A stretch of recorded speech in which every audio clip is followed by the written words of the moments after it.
PSSI memperkenalkan John Hartman sebagai pelatih baru timnas. Pertanyaannya, bisakah pelatih asal Inggris ini membawa skuad Garuda ke level tertinggi, utamanya Piala Dunia 2030? Kami membahasnya bersama dengan analis sepak bola, Bung Wesley Tagalung, yang telah bergabung bersama kami di Kompas Petang. Selamat petang, Bung Wesley. Selamat petang, Mas Dir. Bung Wesley, kita ingat betul, salah satu pertimbangan dari PSSI adalah komitmen dari John Hartman untuk tinggal di Indonesia ketika sudah dilantik menjadi pelatih. Menurut Anda, ini adalah langkah pertama yang dilakukan oleh John Hartman? Saya suka kata-kata penegasan dari Mas Dir, komitmen. Jadi komitmen dari pelatih oke, tapi kita harus belajar dari sejarah. Terkadang federasi yang tidak berkomitmen dengan kesepakatan dengan pelatih. Yang saya tahu, kayak pelatih sebelumnya, Sintayong, dia kecewa karena ada beberapa poin-poin yang tidak dipenuhi oleh federasi. Berarti kan soal komitmen. Tapi kita juga menunggu komitmen Sintayong belajar bahasa Indonesia dan transfer knowledge ke pelatih lokal. Itu soal komitmen. Nah, komitmen yang tadi Mas Yasin sebut itu menarik untuk kita tunggu apakah benar-benar Herman akan stay dan mengenal lebih banyak sepak bola Indonesia. Apakah kemudian federasi berkomitmen memberikan tim kepelatihan yang benar-benar bisa memenuhi kebutuhan Herman. Lalu apakah federasi berkomitmen mereka dalam satu frekuensi yang sama dalam mengelola federasi ini sehingga ada roadmap, ada peta perencanaan yang jelas diberikan dari federasi, direktur teknik sehingga pelatih kepala senior dan U23 ini bisa bekerja dengan baik. Terlebih kalau kita lihat, Bung Wesley, yang menarik dari apa yang disampaikan oleh Erick Thohir, meskipun yang kita nanti adalah pernyataan langsung Erick Thohir, tapi nampaknya ia hanya menyampaikan lewat media Instagramnya, yaitu cepat beradaptasi begitu. Menurut Anda, apa yang Anda baca dari pesan buat John Hartman untuk cepat beradaptasi ketika menjadi pelatih timnas ini? Mas Yasir, kalau kita mau memilih noise daripada voice ya, kalau kericuhannya, cepat adaptasi terhadap cara sepak bola, keriuhan sepak bola Indonesia bisa juga.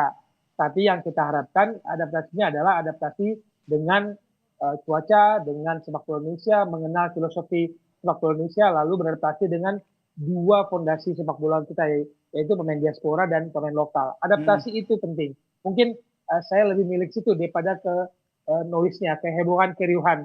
Karena adaptasi terhadap fase apa ya, netizen kita mabok timnas itu juga perlu adaptasi, Mas Yasir. Jadi menurut Anda adaptasi untuk bagaimana menyusun ataupun membuat timnas Garuda kita ini jauh lebih baik dari sebelumnya ya, dari pelatih-pelatih sebelumnya. Yang pertama kali dilakukan oleh John Hartman menurut Anda apa? Pertama memilih staf kepelatihan. Nah, itu yang kita tunggu apakah federasi memberikan staf kepelatihan yang mumpuni, yang benar, atau lebih kepada orang-orang yang mereka sukai, orang-orang yang dulu sempat ada gini, Mas Yasir. Mereka dipilih karena tidak banyak menuntut federasi, nggak ngeyel, nggak melawan. Jadi dipilihlah sebagai asisten pelatih dulu. Ada infonya begitu. Nah, apakah mereka yang dibutuhkan oleh John Hartman dengan kualitas kapabilitas mereka itu hal pertama yang menurut saya perlu. Oke, yang pertama tim kepelatihan ya. Yang kedua? Yang kedua dia mengenal sepak bola Indonesia.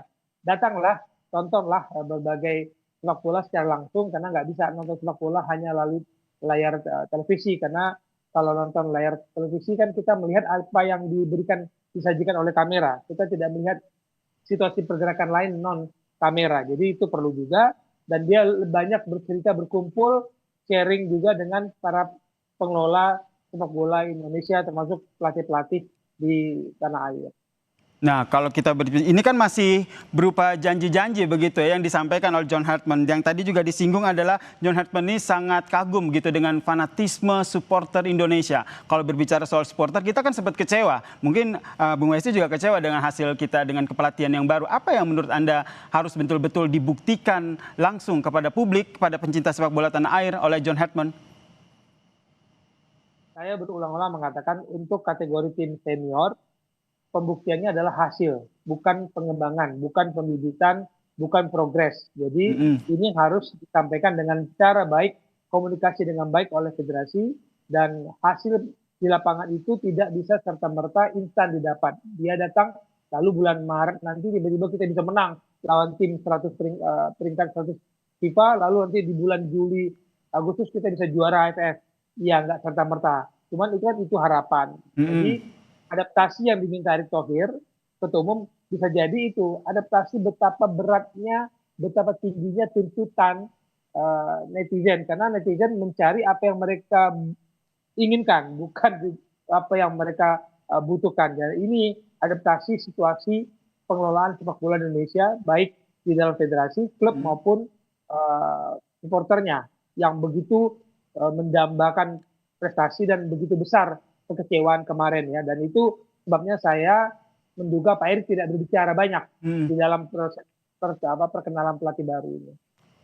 Kalau kita lihat di atas kertas, John Hartman oke lah membawa Kanada waktu itu ke Piala Dunia. Kalau menurut Anda dari pola kepelatihan yang nantinya akan diterapkan oleh John Hartman ini lebih mengacu pada mengadaptasi pelatih-pelatih sebelumnya atau bagaimana menurut Anda? Setiap pelatih punya filosofi bermain sepak bola yang dia senangi dan dia kuasai. Jadi ada dua pilihan, Mas Yasir. Apakah dia akan menerapkan filosofi bermainnya untuk diterima oleh para pemain, atau dia menyesuaikan karakter permainan sepak bola tim nasional Indonesia ini dengan filosofi yang dia punya. Jadi ada dua pilihan. Dan dalam waktu yang mepet, keputusan pelatih ini akan menentukan hasilnya. Apakah dia memaksakan filosofi dia atau dia menyesuaikan dengan amunisi yang ada dalam sepak bola Indonesia. Itu yang keputusan itu akan menentukan hasilnya nanti di bulan Maret dan bulan Juli. Apalagi seperti yang Anda sampaikan tadi ya, yang kita nanti adalah hasilnya dan target paling dekat ini adalah Piala Asia begitu. Apa yang menjadi catatan Anda untuk pelatih baru kita ini? Bahkan saya lebih pendek lagi targetnya. Di AFF 2026 ini, Juli Agustus, itu adalah penghakiman karena kita 6 kali masuk final nggak juara-juara.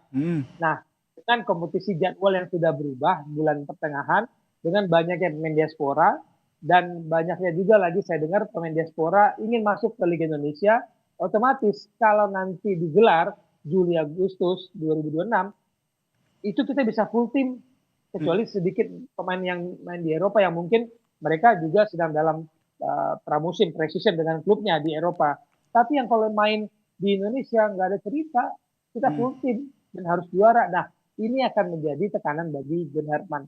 Bagaimana federasi memainkan, mengolah tekanan publik itu dengan tadi saya katakan adaptasi yang harus tepat, lalu kemampuan dia mengenal sepak bola kita itu harus dimainkan, diolah federasi dengan cara komunikasi yang baik. Jadi tidak hanya sekedar janji ya gitu ya. Jadi kita nantikan, kita tagih bersama-sama bagaimana janji pelatih baru John Hartman untuk membawa lebih baik skuad Garuda. Terima kasih analis sepak bola Bung Wesi Lutagalung telah membagi perspektifnya di Kompas Petang. Salam sehat.